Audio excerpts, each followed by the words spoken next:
Big Brother stands as the ultimate antagonist in George Orwell's 1984, embodying absolute authority.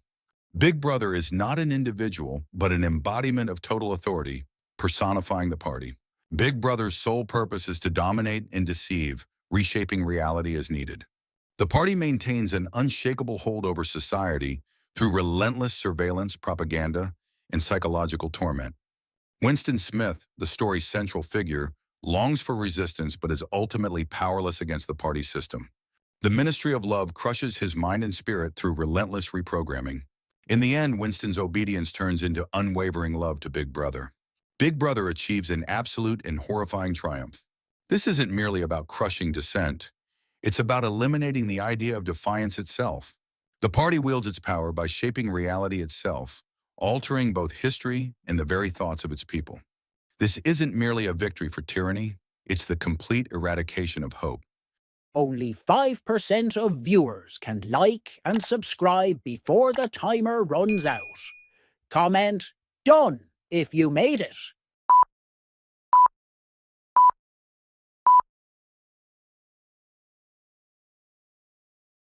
Ozymandias, a brilliant billionaire with a god complex, positions himself as humanity's last hope in Alan Moore's Watchmen. His masterstroke stands as one of the most unsettling triumphs of villainy in fiction. Amid Cold War paranoia, the world of Watchmen hangs precariously over the abyss of nuclear destruction. Convinced that humanity is its own worst enemy, Ozymandias sees enforced unity as the only salvation. His answer: stage an extraterrestrial threat so immense that humanity has no choice but to unite. Executing his vision, he transports a colossal bioengineered alien into New York, triggering a devastating psychic explosion that wipes out millions, sacrificing countless lives to ensure the survival of the rest. Ozymandias' terror lies in his unwavering belief that his actions are righteous. In his eyes, genocide is merely the price of salvation. Even faced with opposition, he serenely declares his victory as already sealed. Through fear, he forges an uneasy peace, built upon a mountain of corpses. Ozymandias achieves an unquestionable victory and faces no deserved punishment. But first, a challenge. Skip, speed up, or leave, and you lose. Ready? Noah Cross, the primary villain in the movie Chinatown, is a wealthy tycoon with an insatiable desire for control. Cross manipulates the people of Los Angeles with the same ease as he controls its water supply. His land acquisition plan is as deliberate as it is heartless. Create a drought, pressure farmers to sell, and then divert the water to make his acquired land invaluable. The city endures hardship while Cross flourishes. When his ex-partner Hollis Mulray gets too close to uncovering his actions, Cross eliminates him. Private investigator Jake Gittes is on Cross's trace, but he digs too deep, uncovering not only the corruption, but Cross's most heinous crime. Cross's own daughter, Evelyn, gave birth to his child, Catherine. When Evelyn attempts to flee with her, Cross doesn't hesitate. He allows the police to do his dirty work, coldly watching as they shoot down his own daughter in the street. And then, with chilling certainty, he takes Catherine into his possession. There are no repercussions, no justice. The police support him, the system shields him, and Gittes is left helpless, compelled to walk away.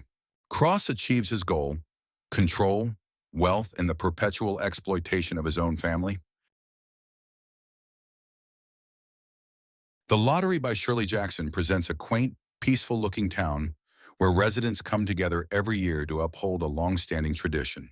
At first glance, it seems like an innocent and even joyous occasion. Yet a sinister reality unfolds. The chosen winner is brutally stoned to death by their fellow townspeople in a terrifying display of ritual violence. This year, the unfortunate victim is Tessie Hutchinson.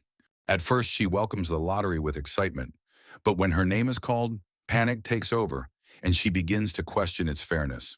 Her desperate pleas go unheard as those closest to her, neighbors, friends, family, and even her own children, coldly take up stones and mercilessly complete the ritual.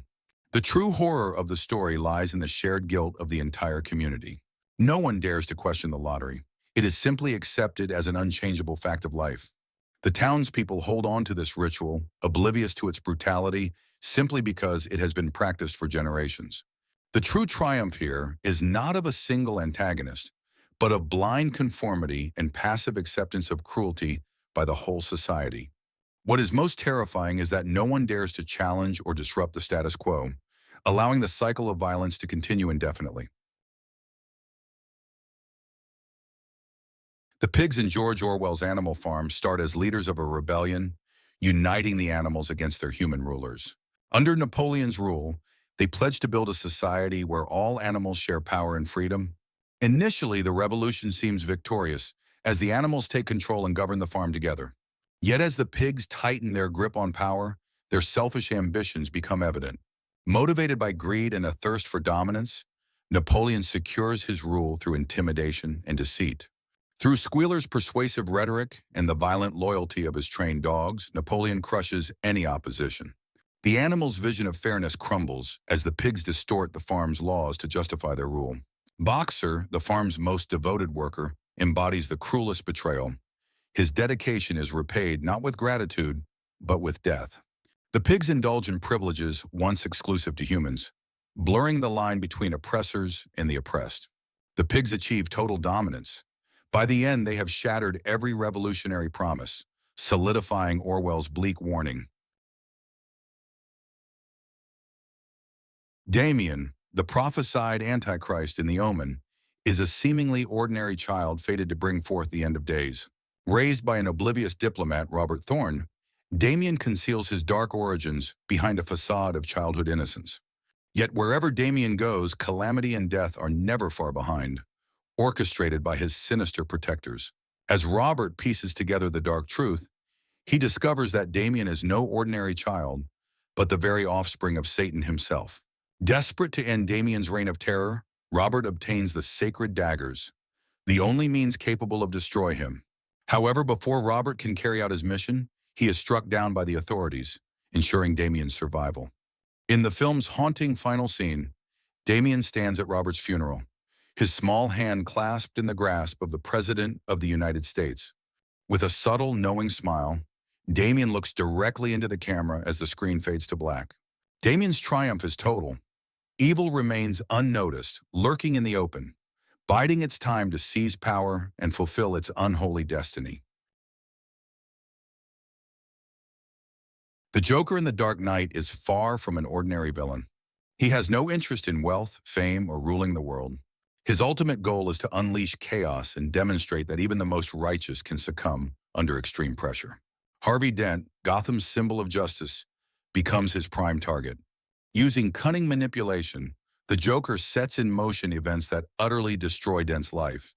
Following the tragic death of his fiancée, Rachel Dawes, in a devastating injury, Dent descends into vengeance as Two-Face. The Joker's greatest triumph is in validating his twisted philosophy. While Gotham was spared, its symbol of hope was shattered, proving that even the righteous can succumb to darkness.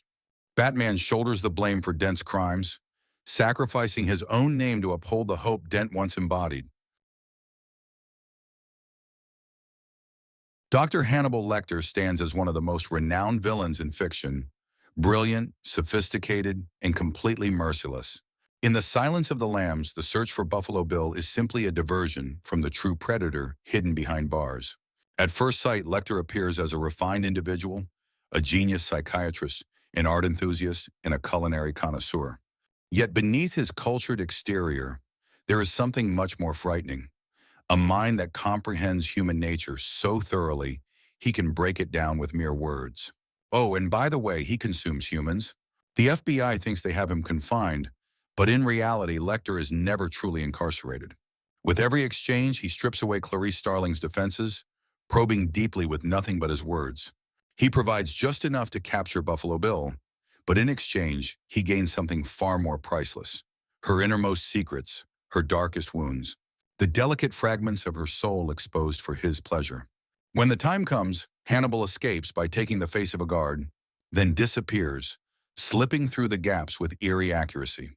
The world attempted to confine him, but he simply rejected it. Hannibal Lecter triumphs. He is the ultimate predator. Now try clicking on the next video before I finish counting. 3, 2, 1, you lose.